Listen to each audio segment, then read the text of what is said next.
Bismillahirrahmanirrahim. Assalamualaikum warahmatullahi wabarakatuh. Halo teman-teman semua, apa kabar? Semoga semuanya baik-baik ya. Sebelumnya, izinkan saya perkenalkan diri saya terlebih dahulu.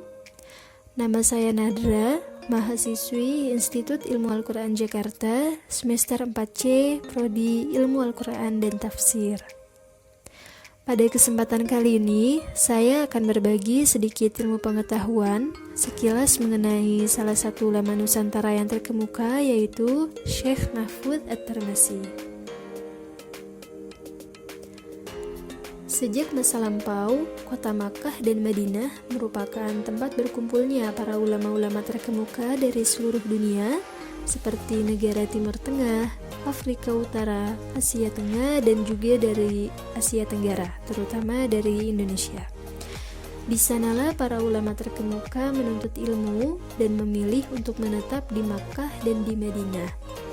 Di antara sekian ulama dari Indonesia yang pernah melakukan rihlah ilmiah di Timur Tengah adalah Syekh Mahfudz At-Tarmasi, yang merupakan salah satu ulama Nusantara di era akhir abad ke-19, yang aktif dan banyak menghasilkan karya dalam berbagai bidang ilmu pengetahuan, yaitu seperti ilmu tafsir, hadis, fikih, qiraat, dan lain sebagainya.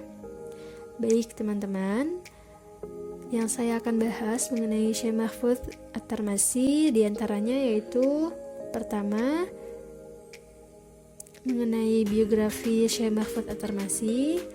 Kedua, rihlah ilmiah Syekh Mahfudz At-Tarmasi. Ketiga, guru dan murid Syekh Mahfudz At-Tarmasi. Keempat, karya-karya Syekh Mahfudz At-Tarmasi. Kelima, peran Syekh Mahfudz At-Tarmasi dalam bidang hadis. Keenam, telaah karya Syekh Mahfudz At-Tarmasi dalam bidang hadis, yaitu pada kitab Manhaj Zawiyah Nazar. Baik teman-teman, sekarang masuk pada pembahasan pertama, yaitu biografi Syekh Mahfudz At-Tarmasi. Nama lengkap dari Syekh Mahfudz At-Tarmasi adalah Muhammad Mahfudz bin Abdullah bin Abdul Manan bin Dipa Menggolo At-Tarmasi Al-Jawi. Beliau dilahirkan pada tanggal 12 Jumadil Awal 1285 Hijriah yang bertepatan pada tanggal 31 Agustus 1842 Masehi di Desa Tremas, Pacitan, Jawa Timur. Beliau wafat di Makkah pada awal bulan Rajab pada malam Senin tahun 1338 Hijriah dan dimakamkan di Maqbarah Al-Ma'la pada usia 53 tahun. Nisbat At-Tarmasi pada nama beliau merupakan penisbatan pada tempat asal kelahiran beliau, yaitu Desa Tremas, Arjosari, Pacitan, Jawa Timur. Syekh Mahfudz adalah putra tertua dari Kiai Abdullah. Saat Syekh Mahfudz lahir, ayahnya sedang berada di Makkah, sedang menunaikan ibadah haji sekaligus menuntut ilmu agama di sana, sebagaimana kebanyakan para ulama Nusantara pada masa itu. Syekh Mahfudz juga memiliki banyak saudara, diantaranya adalah Kiai Haji Dahlan, Nyai Tirip, Kiai Haji Dimyati yang juga pernah belajar di Makkah serta ahli di bidang ilmu waris, Nyai Maryam, Kiai Haji Muhammad Bakri yang ahli dalam bidang qiraah, Sulaiman Kamal, Muhammad Ibrahim, dan Kiai Haji Abdul Razak yang merupakan ahli tarekat dan seorang mursyid yang mempunyai pengikut di seluruh Jawa. Keluarga Syekh Mahfudz merupakan keturunan dari keluarga pesantren, yakni pesantren Pondok Tremas Pacitan yang didirikan oleh kakeknya, yaitu Kiai Abdul Manan. Ia menikmati masa kecilnya di lingkungan pesantren Tremas yang saat itu diasuh oleh ayahnya, yaitu Kiai Abdullah. Karena hidup di lingkungan pesantren, Syekh Mahfudz diperkenalkan dengan nilai-nilai serta praktek keagamaan oleh ibu dan pamannya. Karena nuansa pesantren yang setiap harinya menghadirkan nuansa keilmuan, tentunya sangat mempengaruhi kepribadian Syekh Mahfudz akan kecintaannya terhadap ilmu pengetahuan, khususnya ilmu agama, dan menghantarkannya menjadi seorang pelajar sekaligus pendidik. Bahkan dijelaskan bahwa Syekh Mahfud ini sudah hafal Al-Quran sebelum usia dewasa, yakni pada usia 6 tahun di bawah bimbingan ibu dan pamannya. Di lain sisi, pada usia Syekh Mahfud 6 tahun, beliau diajak oleh sang ayah ke Makkah pada tahun 1291 Hijriah atau 1874 Masehi. Nah, di Makkah, sang ayah pun memperkenalkan beberapa kitab penting kepadanya. Setelah beberapa waktu di sana, pada usia 12 tahun, Syekh Mahfud kembali ke Nusantara bersama sang ayah, tepatnya pada tahun 1878 Masehi. Atas asuhan ayahnya inilah sehingga Syekh Mahfud menganggap ayahnya lebih dari sekadar seorang ayah dan guru. Syekh Mahfud menyebutnya sebagai murabbi wa ruhi, yaitu pendidikku dan jiwaku. Sejak usia dini, beliau mempelajari kitab-kitab kepada ayahnya sendiri. Kitab-kitab tersebut diantaranya adalah Syarah Al-Ghayah Ibnu Qasim, Al-Ghuzah, Al-Manhaj Al-Qawim, Fathul Mu'in, Fathul Wahhab, dan lain sebagainya. Kemudian merasa haus akan keilmuan pada tahun 1878 Masehi. Setelah kembalinya dari Makkah bersama sang ayah, Syekh Mahfud ini berpindah ke Semarang dan belajar kepada Kiai Muhammad Shaleh Darat. Di antara kitab-kitab yang dipelajari Syekh Mahfud kepada Kiai Shaleh Darat yaitu ada kitab Syarah Al-Hikam, Tafsir Jalalain, dan lain sebagainya. Cara-cara Syekh Mahfud dalam mendapatkan pengetahuan itu bervariasi. Terkadang dia memusatkan perhatiannya pada apa yang diuraikan oleh gurunya. Yang paling sering adalah beliau membaca kitab di hadapan gurunya dan dilanjutkan dengan menunggu koreksi dari sang guru. Beliau merupakan murid yang dinamis dan juga antusias dalam memperkaya dirinya dengan ilmu pengetahuan Islam. Baik, selanjutnya yaitu ada Rihlah Ilmiah dari Syekh Mahfud At-Tarmasi. Pada usia 23 tahun, setelah selesai belajar dari pesantren Kiai Shaleh Darat, Syekh Mahfud ini berkeinginan untuk ke Haramain yang kedua kalinya guna melanjutkan studinya di sana, yaitu pada tahun 1308 Hijriah. Nah, di sana beliau mendalami banyak disiplin ilmu keagamaan. Tidak hanya hadis yang kemudian menjadi spesialisnya, tetapi juga berbagai bidang ilmu agama lainnya. Sejak abad ke-16 hingga awal abad ke-20, dunia pendidikan Haramain dikenal dengan istilah halaqah. Halaqah adalah lingkaran orang-orang yang duduk bersama dalam suatu majelis pengajian untuk sama-sama mengkaji dan mempelajari Islam.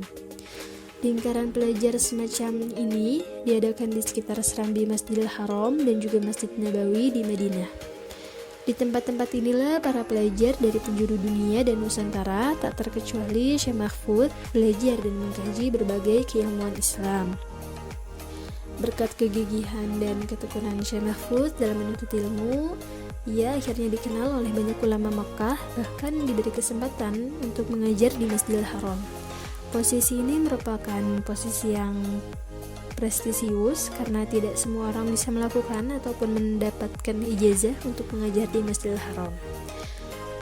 Akhirnya Syekh Mahfud ini mulai mengajar di Masjidil Haram sejak tahun 1890 Masehi.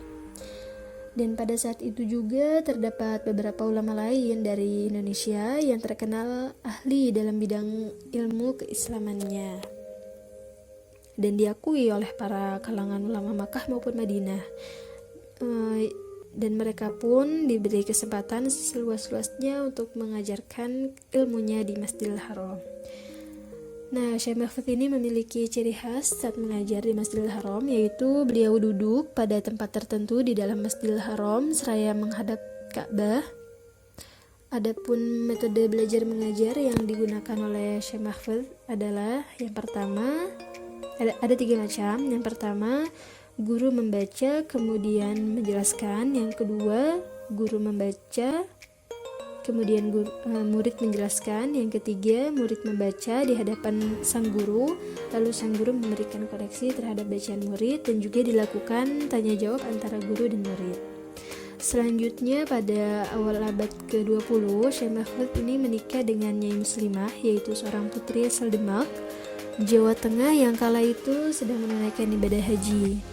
Dari pernikahannya itulah ia memiliki 2 orang putri dan 1 orang putra.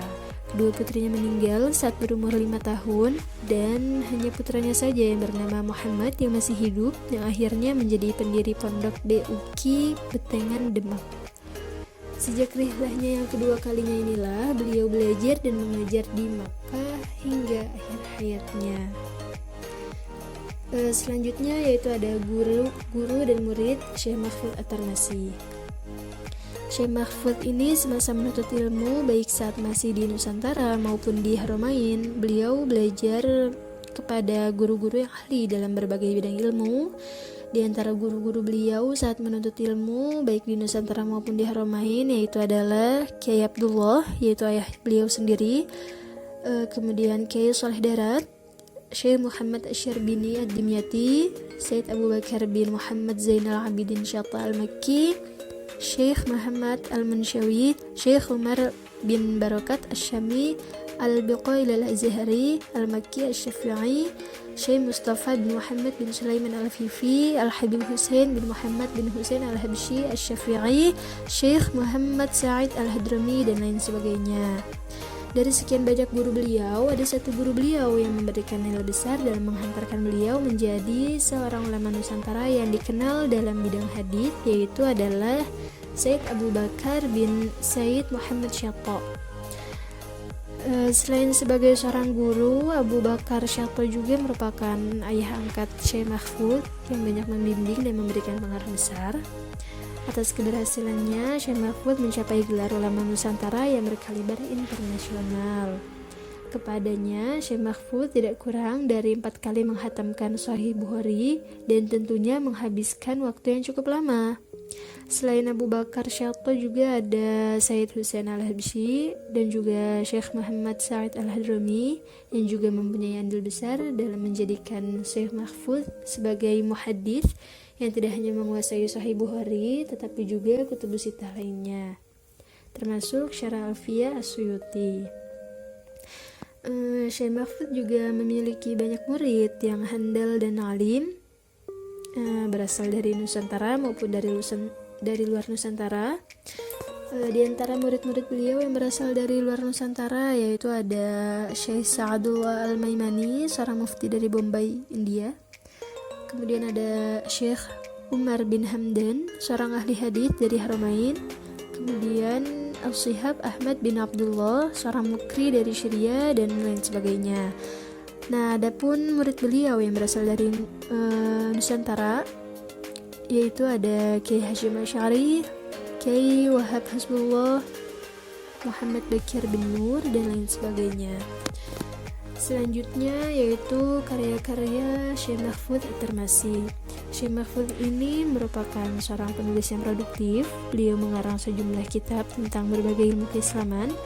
Seluruh karangannya ditulis dalam bahasa Arab. Dikatakan bahwa karangan Syekh Mahfud At-Tarmasi mencapai lebih dari 20 karangan. Karya-karya beliau yang diterbitkan diantaranya adalah pertama pada bidang tafsir, yaitu ada Fathah Al-Khabir bi Syarah Miftah At-Tafsir.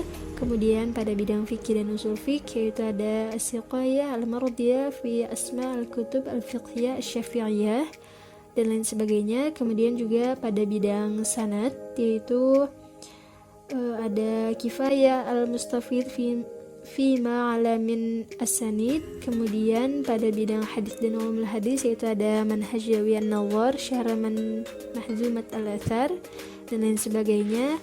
Kemudian ada juga pada bidang qiraah yaitu Insyirah Al-Fuadi fi Qiraat Al-Imam Hamzah, dan lain sebagainya. Nah, kitab-kitab karangan Syekh Mahfud ini tidak hanya digunakan di hampir semua pondok pesantren di Indonesia, tetapi konon pula dipakai sebagai literatur wajib pada beberapa perguruan tinggi di Timur Tengah, seperti di Maroko, Arab Saudi, Irak, dan negara-negara lainnya. Bahkan sampai sekarang di antara kitab-kitabnya masih ada yang dipakai dalam pengajian di Masjidil Haram. menurut Syekh Al-Marsafi, Syekh Mahfudz ini adalah seorang yang terkenal dengan kepribadian yang berakhlak mulia.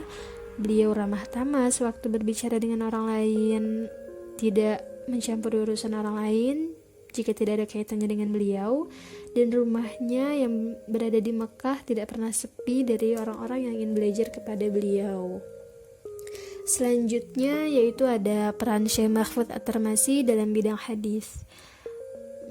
Sebagai seorang yang tekun mempelajari bidang hadis secara khusus, Syekh Mahfudz menyadarkan dan mengingatkan dirinya sendiri dan juga kepada yang lainnya tentang bahayanya menyampaikan hadis yang tidak jelas sumbernya atau bahkan palsu, dengan merujuk pada sabda Nabi SAW, yaitu yang artinya adalah, barang siapa yang berdusta dengan dan atau atas namaku, maka tempatnya yang paling layak adalah di neraka. Dalam rangka inilah Syekh Mahfudz menspesialiskan dirinya dalam bidang ilmu hadis dan mempertahankannya sebagai salah satu tujuan utama ilmu studinya, yang dipengaruhi juga oleh kondisi sosial keagamaan di Haramain dan juga di Mesir pada waktu itu. Intelektualitas Syekh Mahfudz At-Tirmizi ini terbilang gemilang dan diakui secara internasional di kalangan para ulama. Salah satunya adalah bidang hadis dan ulumul hadis. Ia memiliki ciri khas keunikan tersendiri di dalam menyusun kitabnya, yaitu beliau selalu menyertakan sanad beliau dari fans ilmu yang akan ditulisnya. Bahkan saat menyusun kitab Al-Minha Al-Khairiyah, ia mengutamakan hadis-hadis dengan sanad yang tinggi. Menurut Syekh Mahfudz, ilmu hadis itu merupakan sentral atau tempat kembalinya segala ilmu pengetahuan, karena ia merupakan ilmu mutlak yang dibutuhkan setiap insan yang beriman kepada Allah dan Rasul-Nya. Atas kegigihan dan keuletan Syekh Mahfudz itu menjadikan beliau dikenal sebagai ahli hadis baik di kalangan Nusantara maupun dunia, dan juga diakui sebagai seorang isnad, yaitu mata rantai yang sah pada urutan ke-23 dalam tradisi intelektual pengajaran Sahih Bukhari. Ijazah ini berasal langsung dari Imam Bukhari sendiri yang lalu diserahkan secara berantai melalui 23 generasi ulama yang telah menguasai Sahih Bukhari. Sebagai seorang musnid dan muhaddits, Syekh Mahfudz ini memperoleh pengakuan untuk mentransfer koleksi hadis tidak hanya dari Bukhari, tidak hanya dari Imam Bukhari saja, tetapi juga dari para pemberi ijazah lainnya, yaitu seperti Sahih Muslim, Sunan Abu Dawud, Sunan At-Tirmidzi, Sunan An-Nasa'i, Sunan Ibnu Majah, dan lain sebagainya.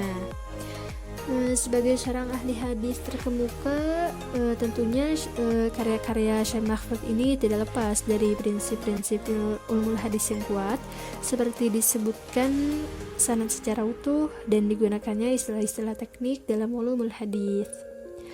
Kegemilangan beliau ini dapat dilihat dari karya-karya beliau, khususnya terkait dengan bidang ilmu hadis. Selanjutnya yang terakhir itu adalah pembahasan mengenai telaah karya Syekh Mahfudz At-Tirmizi dalam bidang hadis, yaitu pada kitab Manhaj Zawi An-Nazar. Pada karya beliau yaitu kitab Manhaj Zawi An-Nazar fi Syarah Alfiyah Ilmu Athar, merupakan karya yang membicarakan ilmu mustalahul hadis. Kitab ini merupakan penjelasan atas kitab Al-Manzumat Ilmu Al-Athar Alfiyah karangan Imam Jalaluddin As-Suyuti, dan pada bukunya tersebut beliau juga menyertakan garis sanad beliau hingga sampai pada As-Suyuti.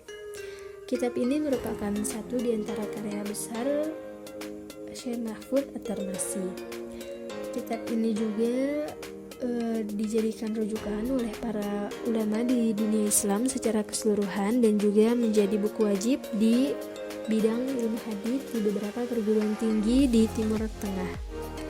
Kitab ini beliau tulis dalam waktu 4 bulan 14 hari, waktu yang cukup singkat untuk menghasilkan sebuah karya. Jadi kitab ini secara keseluruhan mulai ditulis di Makkah pada awal bulan Zulhijjah tahun 1328 Hijriah dan selesai pada hari Jumat tanggal 14 Rabiul Awal tahun 1329 Hijriah.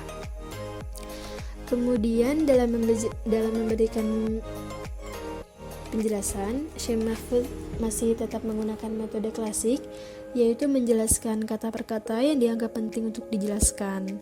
Adapun sistematika dari kitab tersebut adalah seperti yang dilakukan oleh Imam As-Suyuti, yaitu sistematika gabungan antara cara Ibnu Shalah dari segi mendahulukan pembagian hadits dari segi kualitasnya, dan urutan serta cabang ilmu hadits mengikuti apa yang ditawarkan Ibnu Hajar.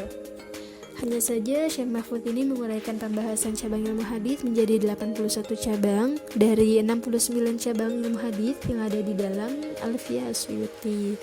Hal ini karena Syekh Mahfudz menguraikan kembali cabang-cabang yang telah dikelompokkan tersendiri oleh As-Suyuti.